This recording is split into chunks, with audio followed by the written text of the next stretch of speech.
reflecting into water, you know, you can only see sun, reflection of sun, but there is no, all qualities, whatever qualities are residing to sun, you will never find that quality into water. Can you get that? No. Only you can see there is sun.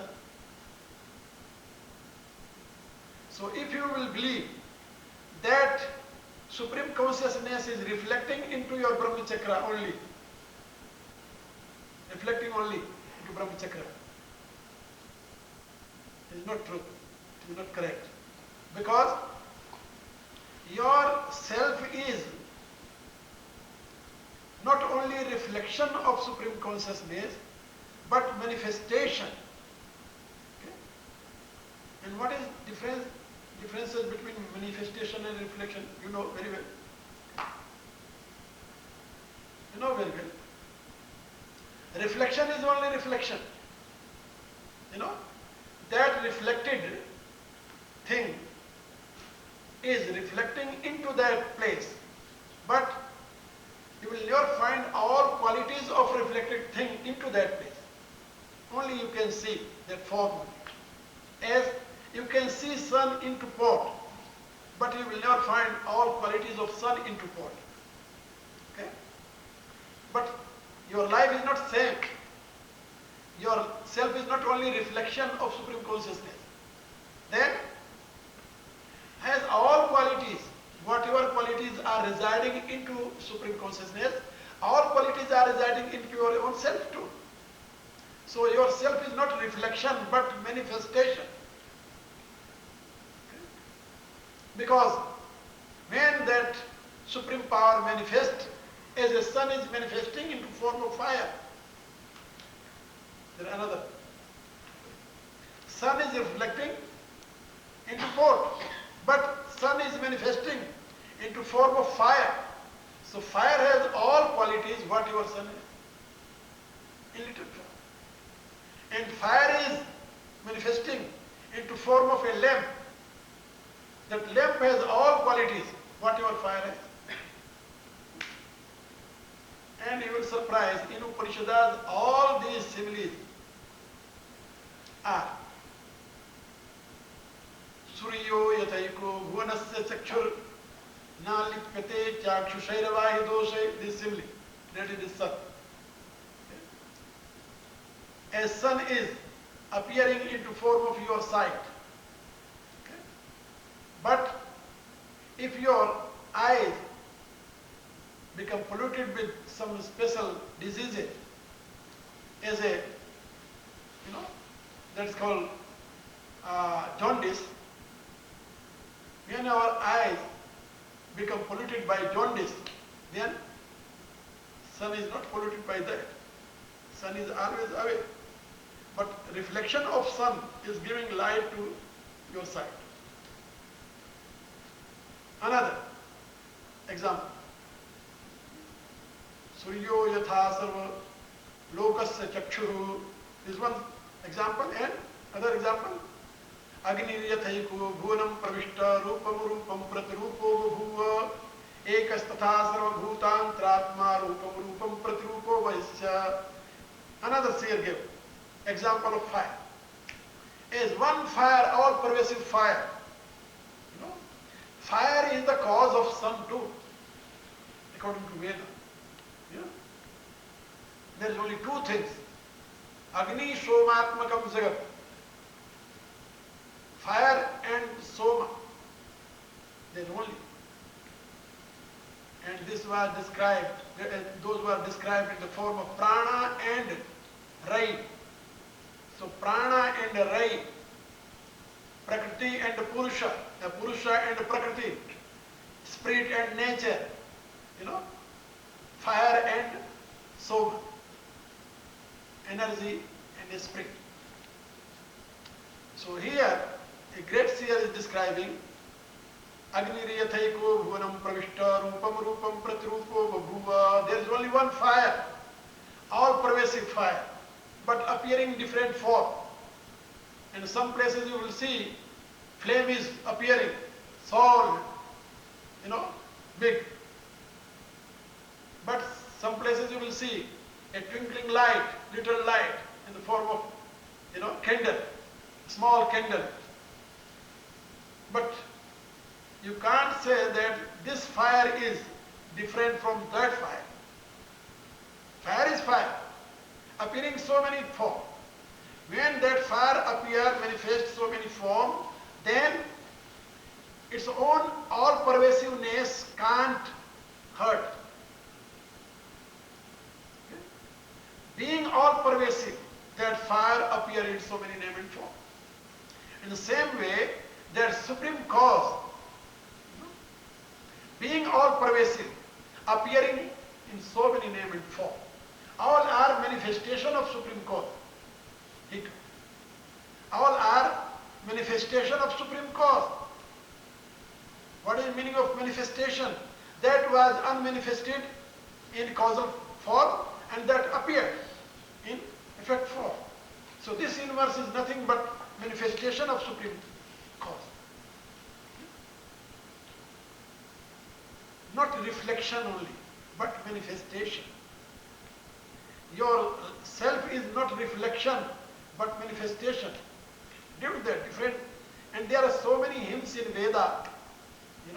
A great seer gave a different, example and try to indicate the truth. Okay? But after that, in Acharya, they accepted one hymn and they described their own method that this is truth. And the other is saying, no, this is correct, not this is correct.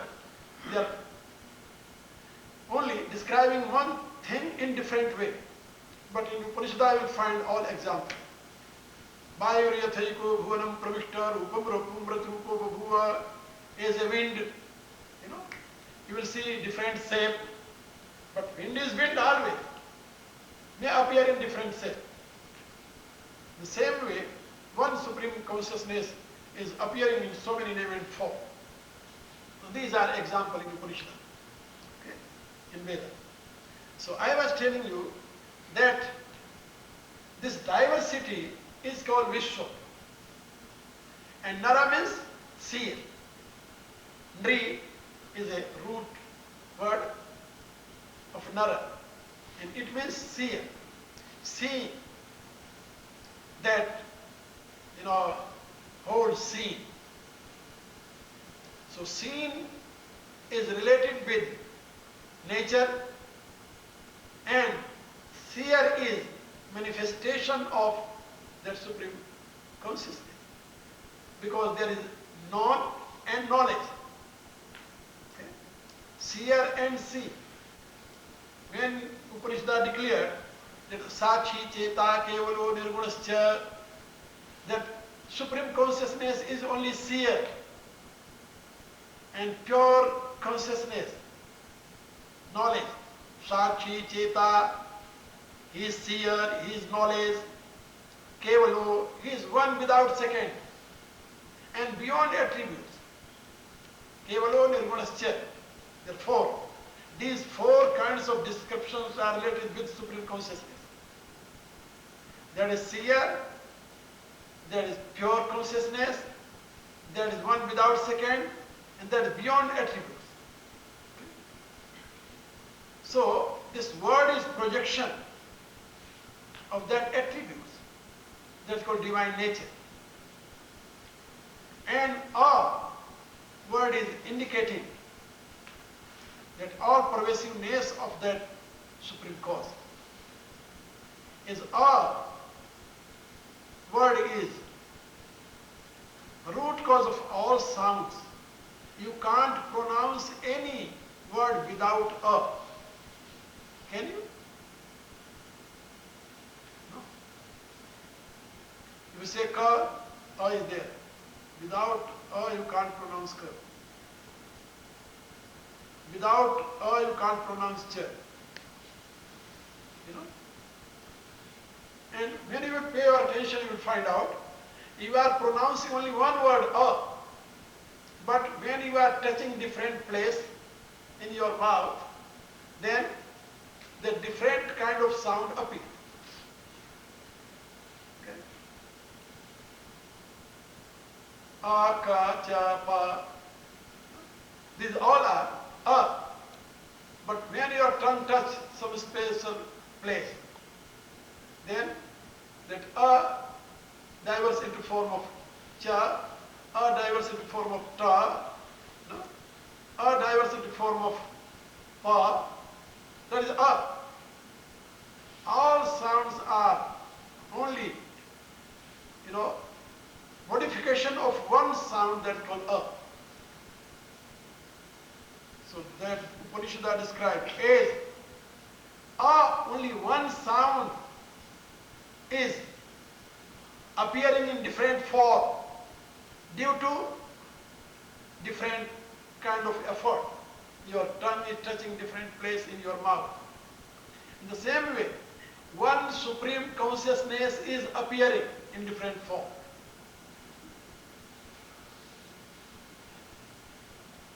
You can understand that reality through this word, Gita. So this terrestrial world is nothing but projection of same supreme cause, supreme energy. And causal phenomena is called terrestrial, celestial. And effect is called terrestrial. As a sound is appearing into form of so many other sounds. In Veda, in Veda there are 64 sounds. 64. In English you are using only 26 sounds. 26 sounds. In Hindi we are using only 44 sounds. In Sanskrit we are using only 52 sounds. In Sanskrit. But in Veda there are 64 sounds. So complicated. So complicated. Due to that, now all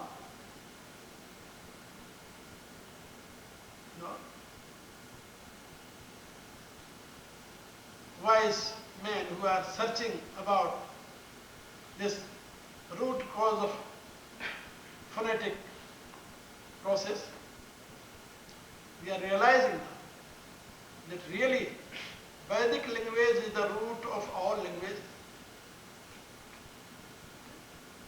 because it has 64 sounds. 64 sounds. And Veda declared that all 64 sounds are nothing but variation of one sound of. In Bhagavad Gita, Lord Krishna stated, Aksharanam akarosmi. This A is called Akshara. Akshara means na charati iti akshara, whatever is imperishable, never perishable. Akshara, imperishable. Sound. Sound is always, appear into akshara. In Sanskrit there is a very good word, akshara. Every word is called akshara. Akshara means imperishable. It means sound is imperishable. The root cause of this universe. The sound is celestial and form is terrestrial. A very good description in Ramayana too, Tulsidasa wrote. The name is the greater than form. How?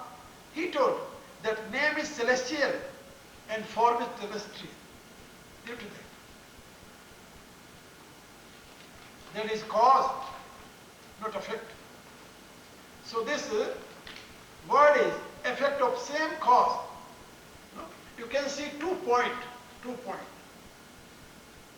One is fine and other is gross. So gross is called terrestrial and fine word is called celestial. Both are one, not two different. They are different only level, different position, different degree, you can say. But So when you will realize this truth, that whatever we are seeing in visible or perceptible form, that is projection of one supreme cause, and you will pay your attention, then you will fold into U. U means you are indicating that cause.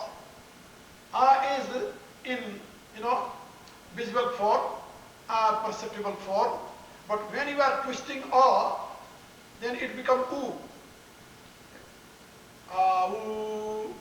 In Veda, Sam Veda, there is very good description when Udgata is reciting that mantra. They create very holy sound. Very sweet sound. Then what happened? This sound is called Udgita in Upanishad. Udgita, very subtle description. Udgita means Ut. Ut means above. Gi means going. Tha means, stability. But that sound which bring you above and stabilize above on that top is called Udgita. So this Om is Udgita. Because when you are reciting Om, your breath is always, going up. Om. This process. Always going up, not down, not, side, but up. Due to that, it is called Udgita. So, and form is U. Okay? But when you will pay your attention on U, that is subtle form of this gross word. So was described as a terrestrial word, and U was described as a subtle word. Subtle word. And this gross word is called Vaishwanara. And subtle word is called Taijasa. Taijasa means that is illuminous. Really, subtle word is illuminous. Okay? There is no darkness. There is no darkness. We are feeling night or darkness in very terrestrial world, not in subtle world. We are not talking about causal world. We are not talking about celestial world. We are talking about only subtle world, whatever is between two, cause and effect and between two. That is lightful too, that is illuminous. Taijasa. So this word is called Vishwa. Vishwa means diverse form. And Nara means that supreme cause appeared into diverse form. That's called Vaishwanara. Okay? And source of Vaishwanara is subtle word. Subtle word means that, Taijasa, illuminous word. When energy appears, in gross form, and between causal energy and between gross energy, there is a subtle energy. And subtle energy is lightful. Lightful, that is sightful. Due to that, there is one word, Akasa, in Sanskrit. I would like to tell you one thing, that word always, word always bear a special meaning. Due to that, in Veda, there is one, indication. If you will be master of this knowledge of word, then you will master of, knowledge of Supreme. Shabda Brahma and Parabrahma. Shabda is called Brahma. Shabda Brahma Parigyata. He who is knowing about Shabda Brahma always is residing into Parabrahma. How? Because word is always, carrying that divine knowledge. Always your knowledge travels on the word. And without word you can't explain that knowledge. So Sanskrit has very, very deep meaning. Sanskrit sound, word has very deep meaning. You can think in that way. There is one word, akasa. What is akasa? Akasa is not a space, not a vacuum. Huh? In Upanishad we are seeing one word, hymns. E tasmat tasmat atmana akasa sambhuta. From that supreme cause, akasa was appeared. Sambhuta, akasa was manifested. It means akasa is something that was manifested from that supreme cause. You know, and everybody knows that this space can't be manifested. This space is not manifestation of any power. How it can be? Then what is akasa? Akasa is that thing, whatever is residing into space. That power. And nowadays, scientists are saying that power is called ether. What ether is? Can anybody describe it? No. No. And scientists told only one thing. Where there is vacuum and ether is residing in that. What that is? Nobody knows.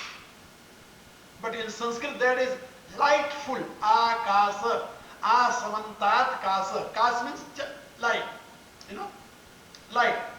There is a lightful thing, lightful substance, who is residing into that space. That is called akasa. A lightful substance is residing into space, that is called akasa.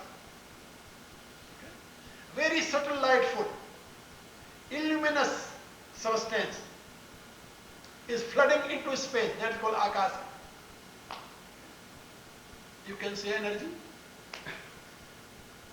You can give a name, that is energy. But lightful, illuminous substance is residing into space, that is called akasa. Okay? That substance is called akasa.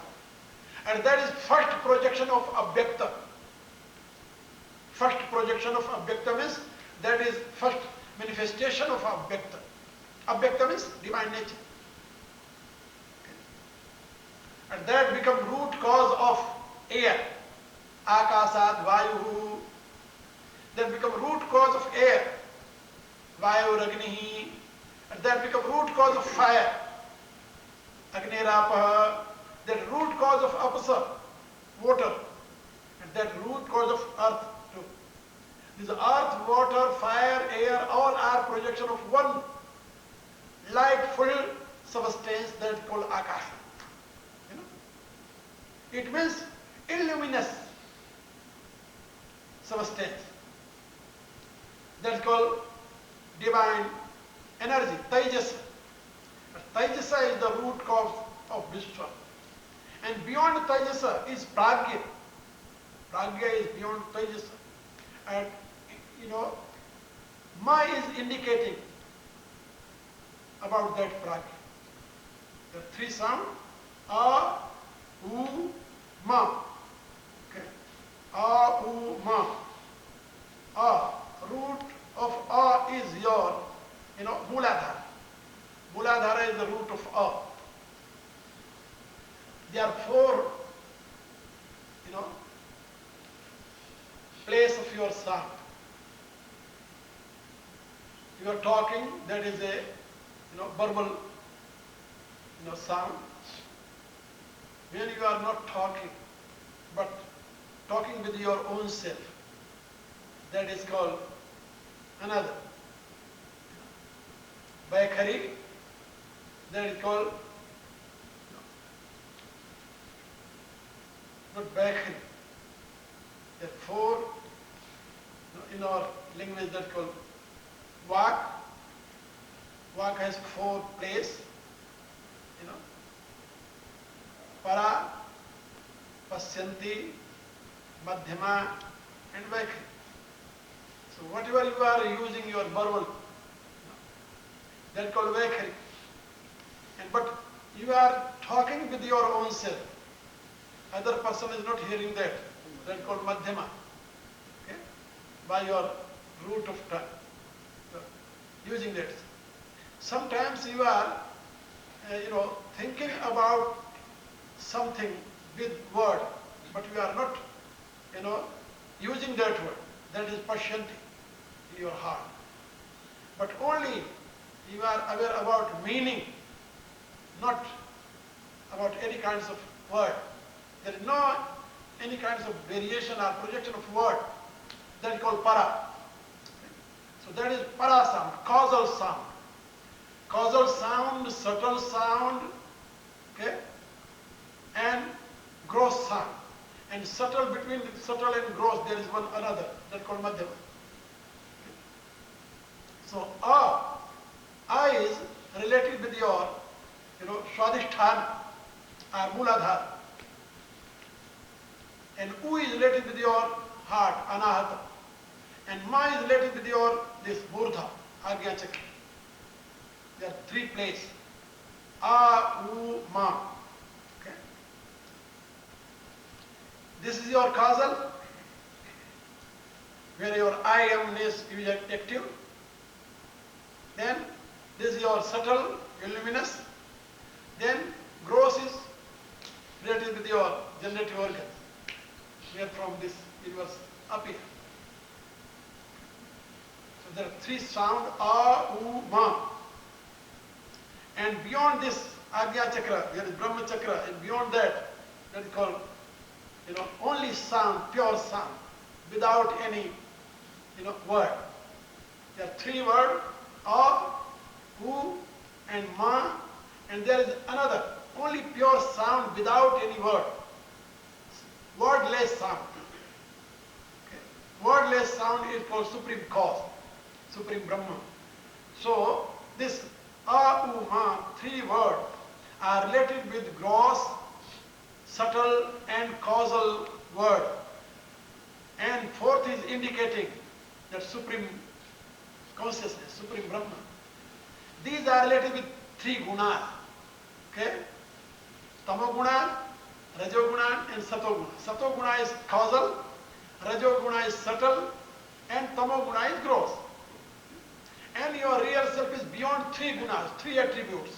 These are called attributes. So the beyond attributes is your real self. So when you will be aware about your real self, and you will recite this holy sound, Om, in this way, then it will touch your real self. Okay? And it will lead you beyond these three gunas, beyond a, u, ma, beyond gross, subtle and causal energy. And whatever is pure consciousness, you will realize that pure consciousness in the end of that sound, where sound is merging. You see where sound is merging. Okay? When you are creating sound, pure attention, and sound is starting from your lowest chakra,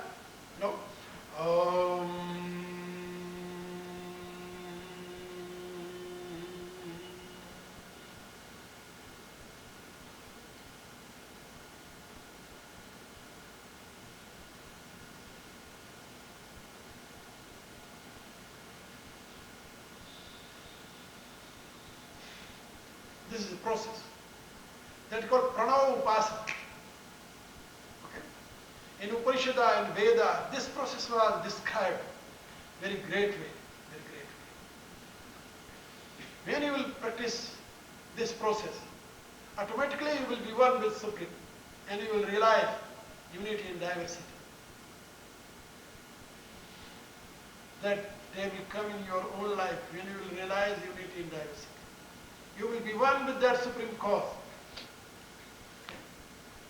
And Lord stated in Bhagavad Gita, how I can know that now I become one with Supreme Cause.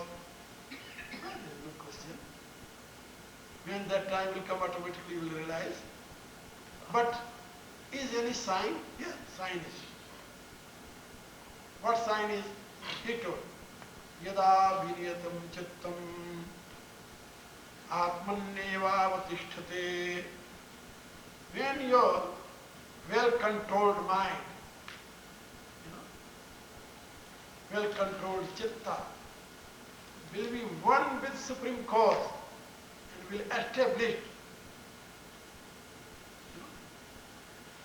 into Supreme Cause